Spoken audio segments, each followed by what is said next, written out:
On.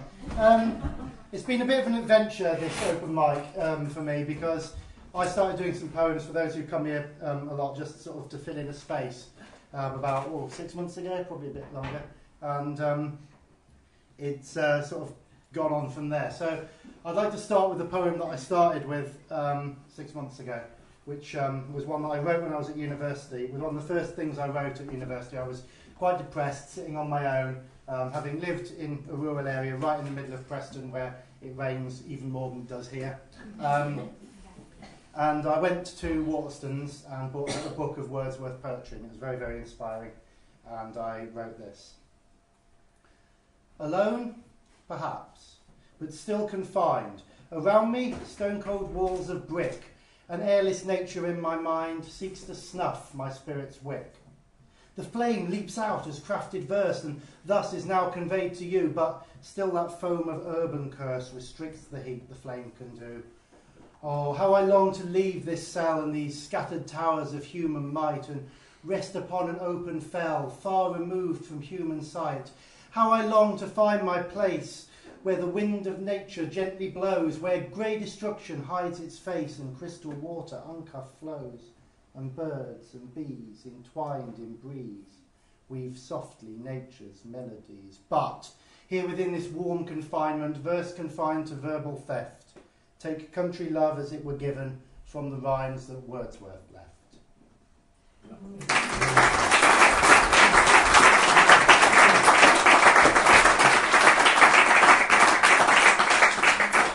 Another moorland one, which I did a few months ago, but a poem that I don't actually know what it's about. It's one of the few poems I don't know what it's about. I went out on the moors while I was at uni again, and came back in the evening very, very tired, having been running around all day, and came across... no, I didn't come across anything. I went out and got very, very drunk, and came back. You came across quite stupid. Yeah, definitely.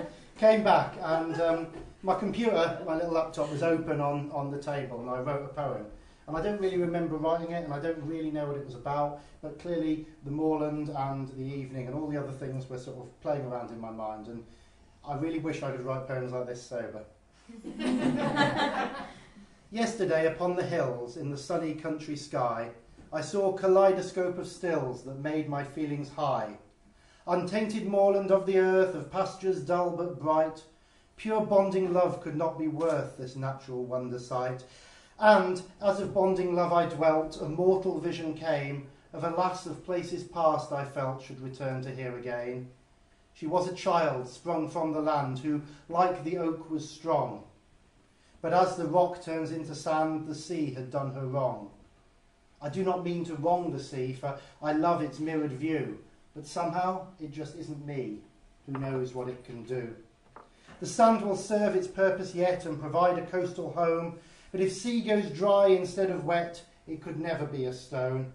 But like the cliffs, my thoughts all cooled, and like my vision sight, they stand against the sea force walled, but get eroded in the night.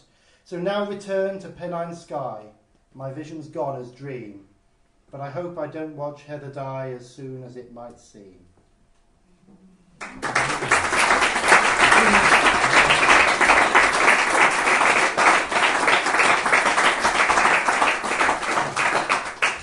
Right, as you know, as Andy pointed out, I've been sitting behind the camera doing the live stream, and these last two poems are just ones that are inspired a little bit by this digital world that some people inhabit and I sort of drown in. This first one is called Twitter Poem. And just so you know, my Twitter name is Kev Up North, so that might be important for people. Kev Up North's Twitter poems are made of 1,120 bytes, which mean they're kind of limited and also often sound quite shy. Hashtag poem fail, lol.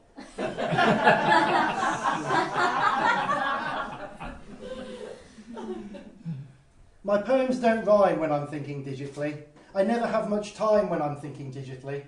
My words seem far more static when I'm thinking digitally. My mind unfocused and erratic when I'm thinking digitally. I can't find what to say when I'm thinking digitally.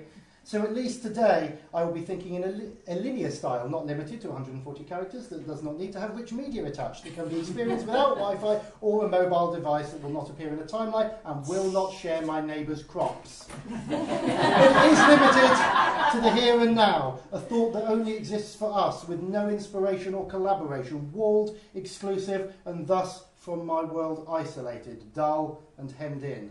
And that doesn't happen when I'm thinking digitally.